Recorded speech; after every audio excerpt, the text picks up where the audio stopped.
우리가 지난 시간에 출애굽한 이스라엘 백성들이 드디어 시내 산에 이른 것을 보았습니다. 하나님께서 이스라엘 백성을 애굽에서 구원하셔서 어떻게 그들을 인도하셨는가?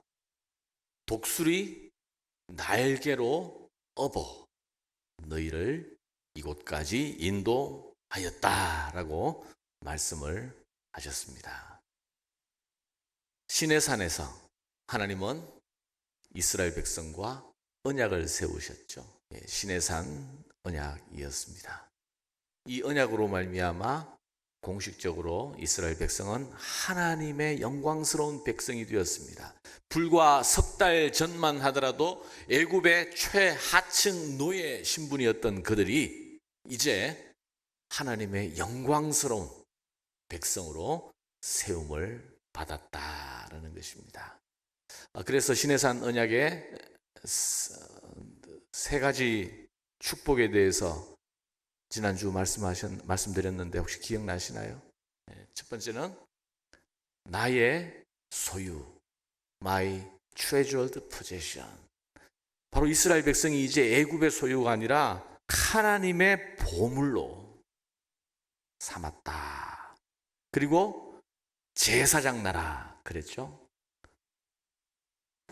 제사장은 하나님과 백성 사이에 중보하는 존재인데 단지 몇 명의 제사장들만이 아니라 이스라엘 백성 전체가 하나님과 세상의 중보, 하나님을 연결하고 중보하는 그런 제사장 나라로 택함을 받았다. 그리고 세 번째는 뭐였습니까? 거룩한 백성. 이 세상에 속한 것이 아니라 하나님에게 속한 거룩한 백성으로 이제 깨끗하고 성결된 삶을 살아야 한다라고 말씀을 드렸습니다. 이렇게 해서 이스라엘 백성이 하나님의 백성으로 언약을 맺고 이제 부름을 받았는데, 그런데 이것은 말로만 되는 것이 아니죠. 실제로 이스라엘 백성들이 하나님의 백성으로 살 때에 그 사명을, 그 축복을 누릴 수가 있다는 것입니다. 그래서 주어진 것이 바로 이 십계명이에요. 자, 오늘은 십계명에 대해서 살펴볼 텐데 십계명이 무엇이고 어떤 의미가 있는 것인지 한번 생각해 보도록 하겠습니다. 자, 이제 본문을 보도록 하겠습니다. 오늘 본문은 십계명을 선포하기 전에 먼저 서문이 나오죠. 자, 1절 2절 한번 보겠습니다. 1절 2절. 하나님이 이 모든 말씀으로 말씀하여 이르시되 나는 너를 애굽 땅 종되었던 집에서 인도하여 낸 내 하나님 여호와니라. 여러분, 이 서문이야말로 십계명이 무엇이며 왜 주어지는지에 대해서 분명하게 보여주고 있습니다. 이 십계명은 하나님께서 애굽에서 건져낸 이스라엘 백성에게 주신 계명이라는 것입니다. 여러분, 이 십계명은 구원을 받기 위해서 우리가 지켜야 할 그 무엇이 아니라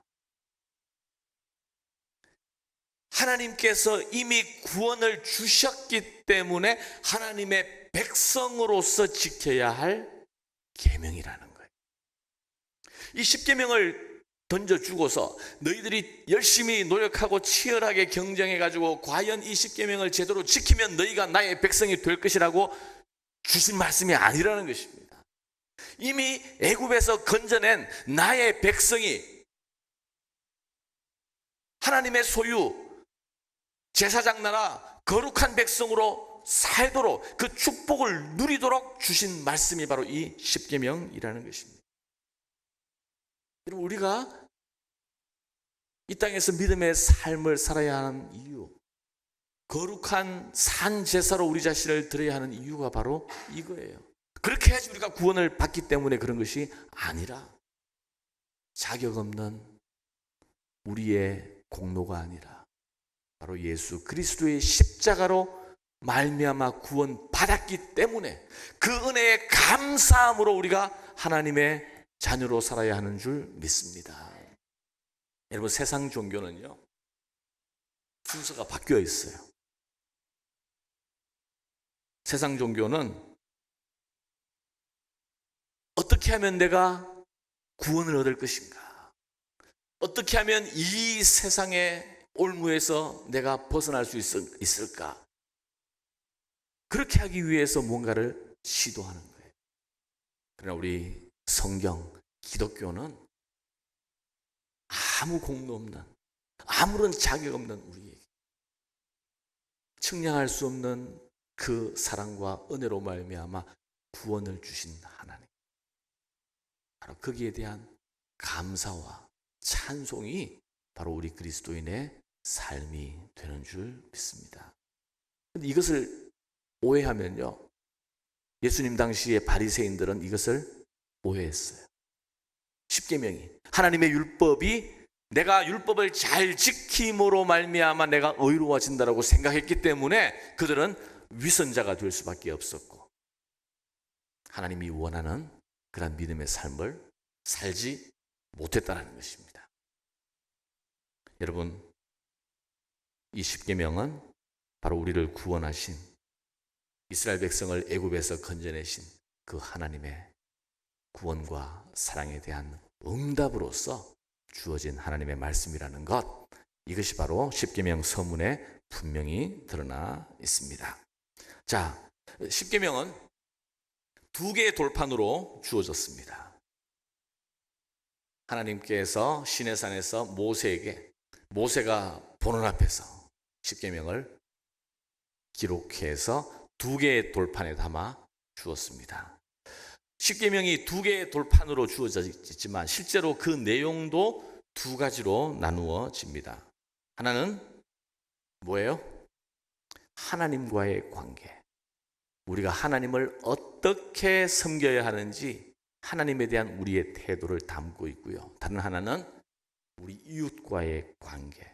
우리가 우리의 이웃을 어떻게 대해야 하는지, 바로 이 두 가지 내용으로 이루어져 있습니다. 이것은 제가 그렇게 구분한 것도 아니고 또 학자들이 구분하는 것도 아니고, 누가 그렇게 했어요? 예수님께서 그렇게 분명히 말씀해 주셨어요. 한번 보실래요? 마태복음 22장, 우리가 잘 아는 말씀입니다.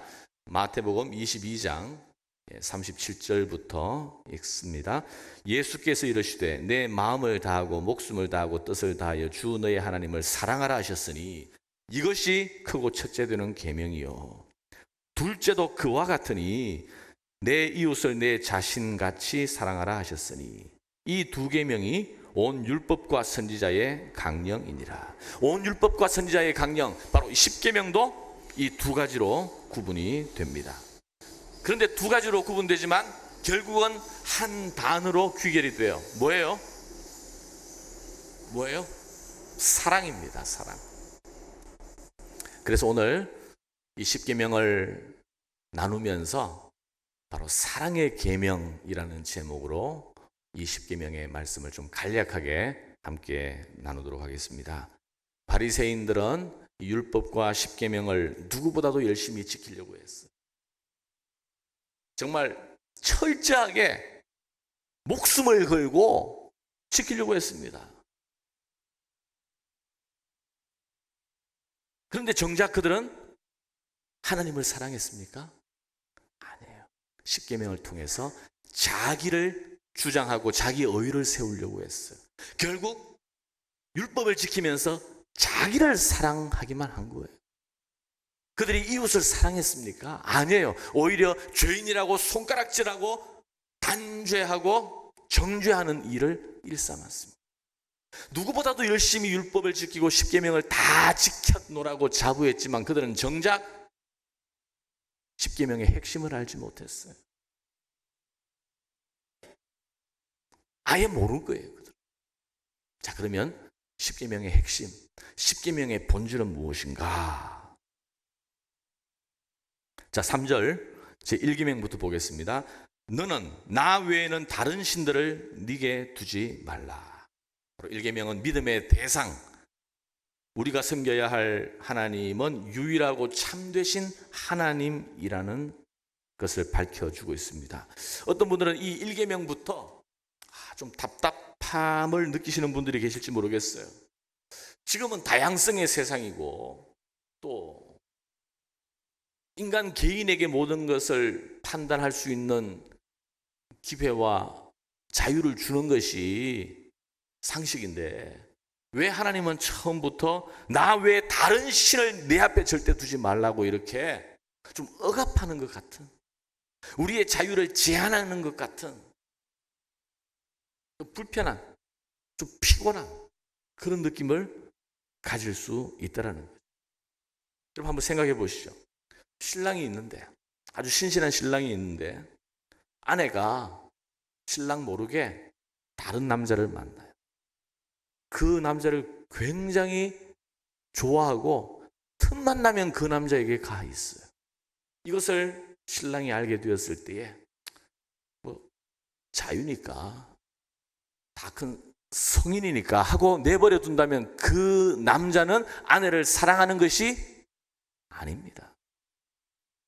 그건 자유가 아니에요.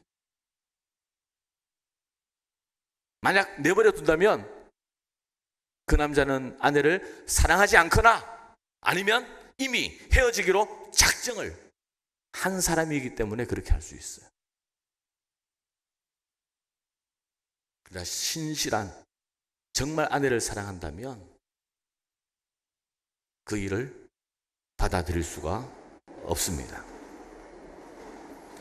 하나님께서는 모든 것을 걸고 우리를 사랑하셨습니다. 우리는 하나님의 신부예요. 그런데 신부가 자신에게 모든 것을 쏟아준 그 신랑을 사랑하지 아니하고 아무것도 주지 않는 세상의 다른 남자들을 기웃거리고 그들에게 사랑을 구걸한다면 진정한 신랑 되신 하나님은 그것을 받아들일 수 없다라는 거죠. 그렇기 때문에 사랑은 본질적으로 배타적인 것입니다. 익스클루시브한 거예요. 그래서 하나님은 우리를 너무나 사랑하시기 때문에 우리가 오직 하나님 한 분만을 사랑하기를 원하시는 거예요. 하나님도 사랑하고 세상도 사랑하는 것, 이것은 하나님이 원하는 하나님을 사랑하는 방식이 아니라는 것입니다. 그것이 바로 1계명이에요. 자, 2계명은 무언가? 자, 4절 한번 보시죠. 너를 위하여 새긴 우상을 만들지 말고 또 위로 하늘에 있는 것이나 아래로 땅에 있는 것이나 땅 아래 물속에 있는 것에 어떤 형상도 만들지 말며. 왜 우상을 만들지 말라고 했는가? 그것도 사랑 때문입니다. 자, 5절. 그것들에게 절하지 말며 그것들을 섬기지 말라. 나 내 하나님 여호와는 질투하는 하나님인즉 나를 미워하는 자의 죄를 갚되 아버지로부터 아들에게로 3, 4대까지 이르게 하거니와. 여기 보니까 우상 숭배를 가리켜서 뭐라고 표현했어요? 나를 미워하는 자들의 죄. 우상을 숭배하는 것은 하나님을 미워하는 일이라는 거예요. 하나님을 미워하고 하나님을 부정하는 것입니다. 사랑은 배타적인 것이라고 했습니다. 그래서 나 하나님 여호와는 질투하는 하나님이다. 질투하는 하나님이라는 뜻은 사실 사랑의 하나님이라는 말의 다른 표현이에요. 여러분, 진정한 사랑은 질투가 있어요. 연인끼리 정말 사랑하는 애인인데 내 보이프렌드가, 걸프렌드가 다른 누군가와 정말 너무나 행복해하고 만족해하고 그러면 질투심이 생기는 거죠. 그건 당연한 거예요. 남편과 아내가 바로 그런 질투심을 느끼는 것은 오히려 건강한 사랑의 감정입니다. 하나님께서는 우리를 얼마나 사랑하셨는지, 하나님이 세상을 이처럼 사랑했는데 얼마만큼 사랑하셨어요? 자기 아들 독생자 예수 그리스도를 우리를 위하여 내어주시기까지 사랑하셨습니다. 아낌없이 전심으로 마음을 다 쏟아 우리를 사랑해 주셨는데 그 하나님은 이 사랑으로 하나님을 우리도 사랑하기를 원하신다는 거예요. 그래서 너는 내 앞에 다른 신을 두지 말라. 너를 위하여 우상을 만들지 말고 하나님의 형상을 만들지 말고 그 앞에 절하지도 섬기지도 말라. 우상에게 마음을 빼앗기지 말라는 거죠. 오로지 전심으로 하나님을 사랑하라는 것입니다. 오늘날 우리가 우상을 만들지는 않지만 그러나 우리가 마음으로는 많은 우상을 만들고 있어요. 하나님을 닮은 하나님의 형상을 만들고 있어요. 바로 돈이나 어떤 포지션이나 권력이나 어떤 정말 내 영혼이 빠져들어가는 어떤 취미 생활이나 하나님과 같은 위치에 하나님처럼 내 마음을 받아가려고 하는. 그래서 절대 그렇게 하지 말라. 이것이 바로 제2계명이고요. 이렇게 할 때 우리가 하나님을 사랑하는 것이 된다라고 말씀하고 있는 것입니다. 자, 3계명 보시죠. 너는 내 하나님 여호와의 이름을 망령되게 부르지 말라. 망령되다는 것은 요즘 우리에게 잘 쓰이는 말은 아니죠. 헛되이 의미 없이 가치 없이 하나님의 이름을 언급하거나 사용하지 말라는 것입니다. 예전에 북한에서 응원단이 와가지고 한국 남한에 와서 이렇게 응원을 하고 국제 경기가 있었는데 그때 환영해서 이제 그때 김정일이었는지 김정은이었는지 잘 모르겠습니다만 그 플래카드가 비에 젖어 있었어요, 그렇죠? 그랬더니만 버스에서 이 응원단들이 내려가지고 울며 통곡하며 우리의 존엄하신 지존이 저렇게 비에 젖어서 방치되어 있다라고 이렇게 참 그때 다 온 국민들이 충격을 받았어요. 아니 뭐 플래카드가 뭐 대단하다고 저렇게까지 하는가. 여러분 사람은 사실 그런 영광을 그런 대우를 받을 수 없지만 하나님의 이름은 그렇지 않습니다. 우리가 누군가를 사랑하면 그 이름을 귀히 여기는 거예요. 다른 건 다 넘어갈 수 있지만 내가 사랑하는 어머니, 내가 사랑하는 아버지의 이름을 누군가가 계속 비아냥거리고 조롱한다면 자식들은 참지 못하잖아요. 우리가 하나님의 이름을 귀히 여기고 특별히 하나님의 이름은 바로 그의 백성으로 말미암아 땅에 떨어지는 때가 많다는 것을 성경이 우리에게 가르쳐줘요. 여러분 우리가 하나님의 이름을 이야기할 때 특히 예배 때 기도할 때 하나님의 이름을 얘기하는 순간 우리는 그분의 존재와 인격과 임재를 우리가 느껴야 하는 거예요. 우리가 예배 시간에 하나님을 찬송할 때 그 이름과 함께 하나님이 우리와 함께 임재하시는 줄 믿습니다. 그 이름으로 우리와 함께 하시는 하나님. 그래서 그 이름을 귀히 여기고 존귀히 대하는 것이 바로 우리가 하나님을 사랑하는 방식이라고 오늘 말씀하고 있습니다. 자, 제4계명. 안식일을 기억하여 거룩히 지키라. 안식일. 우리 한국교회는 오랫동안 좀 율법주의적인 안식일 개념을 가지고 있었어요. 저도 어렸을 때 그런 개념이 굉장히 강한 성장기를 보내었었는데 제가 시골에서 자랐거든요. 그리고 그 시골에서 우리는 좀 어떤 종교 분파 같은, 그러니까 우리 동네의 99%가 우리 교회를 다녔으니까 어릴 때 모두가 다 신앙생활하고 있는, 신앙생활과 일상생활이 좀 겹쳐있는 그런 분위기에서 살았는데요. 그러다 보니까 늘 서로가 감시하는 분위기잖아요, 그죠? 그래서 주일에는, 안식일은 아닙니다만 주일에는 예배 드리는 것 외에는 아무것도 하면 안 되었어요. 또 예배도 얼마나 많았는지 몰라요. 하루 종일 예배 드렸어요, 우리가. 절대 일하면 안 되었습니다. 주일날 만약에 농사를 지으러 밭을 매거나 뭐 따러 가거나 하면요, 재직에서 면직이 되었어요. 집사 안 되는 거예요. 또 학생인 저는 주일날 절대 공부하면 안 되는 거예요. 그래서 저는 나름대로 공부 잘하는 모범생이었기 때문에 주일날 밤 12시만을 되기를 학수고대에 했습니다. 공부 좀 했으면 좋겠다. 불안하니까 시험이.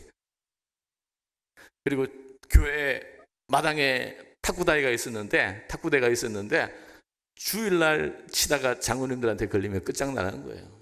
그 부모까지 그냥 호출당하는 거예요. 주일날 오락도 안 되고 일도 안 되고 오직 예배하고 찬송하는 일만 허락이 되고, 심지어 주일날 그 점심 때 이렇게 식사 이렇게 하는 것도 꼭 토요일 저녁 때 다 준비를 끝내야 되고, 물건을 사거나 뭐 이런 것도 안 되고.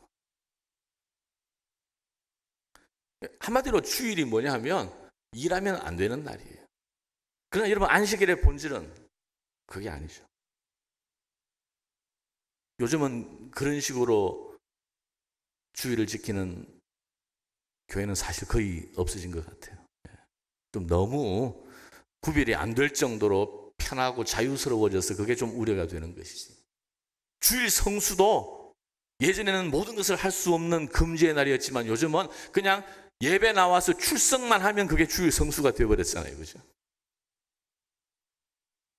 그러나 안식일의 핵심은 일을 중단하는 데 있는 것이 아니라 바로 하나님에게 집중하는 데 있어요.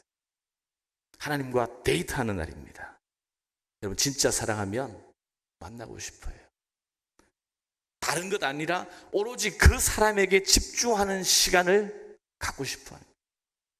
이게 진짜 사랑이고, 그래서 그 사람과의 이야기와 함께하는 시간과 그 마음을 들여다보고 그 마음을 나누는 것이 두 사람에게 얼마나 큰 기쁨이고 즐거움이고 행복인지 몰라요. 하나님은 그런 시간을 우리에게 요구하시는 거예요. 네가 아무리 세상에서 바쁘고 또 지치고 또 분주하다 할지라도 일주일에 한 번 네가 나를 하나님으로 섬긴다면 나에게 시간을 내어서 우리가 함께 교제하고 너의 기도를 듣고 너의 말에 귀를 기울이고 내 입술로 부르는 찬양을 내가 듣고 싶다. 오늘 이 예배가 하나님이 기다리시는 이러한 충만한 기쁨의 예배가 될 수 있기를 주님의 이름으로 축원합니다. 그래서 안식일 계명도요, 우리를 부담스럽게 하고 우리의 시간을 빼앗는 그러한 억압이 아니라 우리가 하나님을 사랑하고 하나님이 우리를 축복하시는 바로 그 계명이라는 거예요. 자, 1에서 4계명 했습니다. 하나님을 어떻게 우리가 사랑하고 그분을 섬길 수 있는가, 이것이 바로 1에서 4계명이고요. 5에서 10계명은 바로 우리가 우리의 이웃을 어떻게 대하며 사랑하는가라는 것을 말씀해 주고 있습니다. 자, 인간관계의 첫 번째 계명이 바로 제5계명입니다. 내 부모를 공경하라. 인간관계의 가장 기본이, 바로 가장 출발점이 바로 부모라는 것입니다. 인간을 창조하시고 생육하고 번성하라고 하신 하나님은 바로 가정을 통해서 그 축복을 우리에게 주십니다. 하나님은 이 땅의 아버지를 통해서 우리가 하나님 아버지를 배우고 알아가기를 원하셨어요. 그래서 아버지를 존경하고 높이고 순종함으로 하나님을 높이고 예배하고 순종하는 것을 우리가 배우게 되는 거예요. 또 어린아이들이 그 부모를 통해 하나님이 어떤 분이신지를 알게 하셨고, 어른이 되고 부모된 이들에게는 그들이 부모됨을 통해서 하나님이 어떠한 사랑으로 우리를 사랑해 주셨는지, 어떠한 희생을 우리에게 베풀어 주셨는지 우리가 우리는 경험하지 않으면 모르거든요.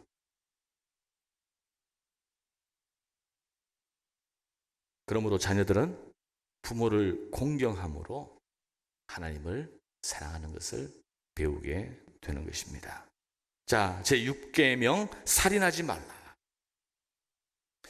살인하지 말라고 하는 것은 성경에서 여러 가지 이유를 얘기하고 있습니다만 가장 중요한 것이 바로 모든 사람은 하나님의 형상으로 지음받았기 때문입니다. 누군가와 친하기 때문이 아니라, 누군가가 나에게 도움이 되어서가 아니라, 누군가가 훌륭해서가 아니라 사람 자체가 존귀한 거예요. 동물들과는 존재론적으로 구별되는 존재입니다. 그래서 모든 사람을 하나님은 사랑하시는 거예요. 그래서 사람을 죽이는 일은 바로 하나님 앞에서 하나님의 소중한 것을 죽이는 일이 되는 거죠. 그 사람이 살아있다는 것은 그 사람을 향한 하나님의 계획과 목적이 있다는 것입니다. 그런데 누군가를 내가 죽이게 된다면 바로 그 사람을 향한 하나님의 사랑을 무참하게 짓밟는 것이고, 그 사람을 향한 하나님의 계획과 뜻과 목적을 훼손하는 일이 된다는 거예요. 그러므로 살인은 그 사람의 현재만이 아니라 미래, 곧 하나님께서 그 사람을 어떻게 성장시키시고 변화시키시고 사용하실지, 그 일을 방해하고 무너뜨리는 일이 됩니다. 제7계명, 간음하지 말라.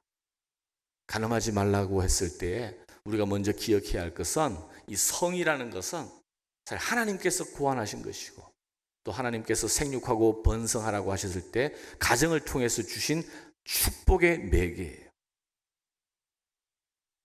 그런데 이 성적인 기쁨을 하나님은 가정 안에서 부부 관계 속에서 누리도록 하셨지, 그 관계, 웨드락을 벗어날 때 그것은 오히려 우리를 파괴하고 공동체를 깨뜨리고 하나님 앞에서 더럽고 추악한 것으로 간주가 된다는 것입니다.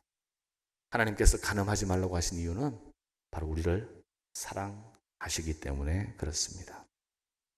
우리가 이기심과 쾌락을 우상으로 삼게 되면 그것은 잠시 우리를 즐겁게 해주는 것 같지만 결국 우리의 영혼을 망치는, 파괴하는 일이 될 것입니다. 사랑하는 사람에게 아픔과 상처를 주고 관계가 깨어지게 만들고 사람을 수단화하는 그런 결과를 가져온다는 거예요. 하나님이 우리를 사랑하는 방식, 그리고 우리가 우리에게 허락되어 있는 사람을 사랑하고 존귀 여기는 방식, 이것이 바로 제7계명입니다. 제8계명 보시죠. 도둑질하지 말라. 하나님은 내 이웃을 내 몸과 같이 사랑하라고 하셨는데, 그 사랑에는 다른 사람이 가진 소유도 우리가 인정하고 그것을 귀히 여길 줄 아는 마음이 여기에 들어있습니다. 우리는 다른 사람의 소유를 인정할 뿐만이 아니라 오히려 적극적으로 다른 사람의 유익을 위하여 애써야 하는 것이 바로 도둑질하지 말라, 이 8계명이에요. 사업을 하는 사장님들은 종업원들의 이익에 민감해야 합니다. 그냥 힘으로 눌러서 그들의 몫을 잠시 가로채는 것, 이것은 하나님의 백성으로서 해야 할 일이 아닙니다. 동업자의 유익을 존중하고 또 그것을 지켜주기 위하여 노력하는 것, 또 프랜차이저는 가맹점의 이익을 위해서 함께 노력해야 하는 것. 여러분, 세상은 제로섬 게임이에요. 내가 더 많이 가지려면 누군가에게 빼앗아야 되는 거예요. 그럼 우리 그리스도인의 삶은 서로 돌아보아 나보다 다른 사람의 기쁨을 더 귀히 여길 줄 아는 것, 이것이 바로 하나님의 백성인 우리가 이웃을 사랑하는 방식이라는 말씀입니다. 자, 9계명 한번 보시죠. 9계명, 내 이웃에 대하여 거짓 증거하지 말라. 거짓말하지 말라가 아니에요. 거짓 증거하지 말라. 그래서 이 9계명은 말에 대한 것이라기보다도 이웃과의 관계에 대한 계명입니다. 내가 이웃에 대해서 어떤 말을 하고 어떤 태도로 대해야 하는가. 만약 거짓 증거를 한다면 누군가가 모함을 받게 되는 거죠. 우리는 거짓 증거를 하게 된다면 나의 이익이 있거나 또 아니면 내가 지켜야 할 사람을 보호하기 위해서, 결국 그것은 다른 사람을 사랑하지 않는 일이 되는 거죠. 하나님의 정의가, 공의가 이루어지기 위해서 우리의 이익, 나의 편리보다도 하나님의 진리가, 하나님의 공의가 우리 공동체를 다스릴 때, 그래야지 이 공동체가 지켜지기 때문에 그렇습니다. 자, 마지막 10계명 한번 보시죠. 탐내지 말라는 거예요. 탐내지 말라. 언뜻 보면 이것은 욕심을 내지 말거나 시기심에 대한 경고 같습니다. 그러나 여기에도 하나님의 놀라운 사랑이 숨어 있어요. 우리가 욕심을 가지거나 또 다른 사람이 가지고 있는 것에 대해서 시기할 때 결국 그 마음은 어디로 향하냐 하면 하나님을 향하게 되어 있어요. 하나님을 의심하는 거예요. 하나님을 원망하는 거예요. 왜 나에게는 부족하냐? 왜 저 사람은 나보다 잘난 것이 없는데 나보다 더 많은 것을, 더 좋은 것을 가지고 있느냐? 바로 이 탐심과 시기심은 결국 하나님을 원망하는 것이고, 하나님께서 그 사람에게 주신 것들을 온전히 기뻐하고 즐거워하고 감사하지 못하게 만든다는 것입니다. 그렇게 해서는 하나님을 사랑할 수 없고 또 이웃을 귀히 여기고 사랑할 수 없다라는 거예요. 감사할 줄 알고 자족할 줄 알고, 그게 바로 하나님을 믿는 사람의 모습입니다. 자, 하나님께서 이스라엘 백성을 애굽에서 구원해 주신 것은 바로 그들로 하여금 하나님을 예배하는 사람들, 하나님을 하나님으로 섬기는 하나님의 백성으로 삼아주시기 위해서였습니다. 그래서 하나님은 십계명을 그들에게 주셨고, 이 십계명을 지키는 것으로 하나님의 백성으로서의 삶을 감당할 수 있는 은혜와 능력과 축복을 주신 거예요. 자, 마지막 한 구절만 보고 말씀을 마치겠습니다. 요한 1서 5장 2절에서 3절입니다. 요한 1서 5장 2절에서 3절 우리가 같이 읽겠습니다. 시작. 우리가 하나님을 사랑하고 그의 계명들을 지킬 때에 이로써 우리가 하나님의 자녀를 사랑하는 줄을 아느니라. 하나님을 사랑하는 것은 이것이니 우리가 그의 계명들을 지키는 것이라. 그의 계명들은 무거운 것이 아니니라. 여러분, 십계명은 우리를 힘들게 하는 의무나 부담을 안기려고 주신 것이 아니라 뭐라 그랬어요? 축복의 선물인 줄 믿습니다. 십계명은 우리를 정말 거룩한 하나님의 백성답게 세워주는 것입니다. 십계명은 하나님의 마음과 하나님의 뜻을 반영하고 있기 때문에 이 계명을 우리가 지킬 때에 우리는 하나님을 더욱더 알아갈 수가 있습니다. 십계명은 죄와 사망에서 죽어가는 우리를 살릴 뿐만이 아니라 바로 우리 공동체를, 믿음의 공동체를 건강하게 세워줍니다. 이 십계명을 주신 하나님의 마음을 우리가 함께 알았으면 좋겠어요. 느꼈으면 좋겠어요.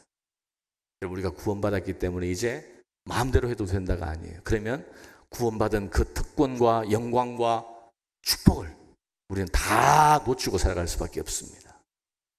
이 십계명은 하나님의 사랑의 계명이고, 이 계명을 지킬 때 우리가 하나님을 더욱 알아가고, 이 계명을 지킬 때 우리가 하나님 백성답게 하나님을 영화롭게 하며 이 세상에서 빛과 소금의 역할을 능히 감당할 수 있는 줄 믿습니다. 우리 시간 잠시 한번 기도하시죠.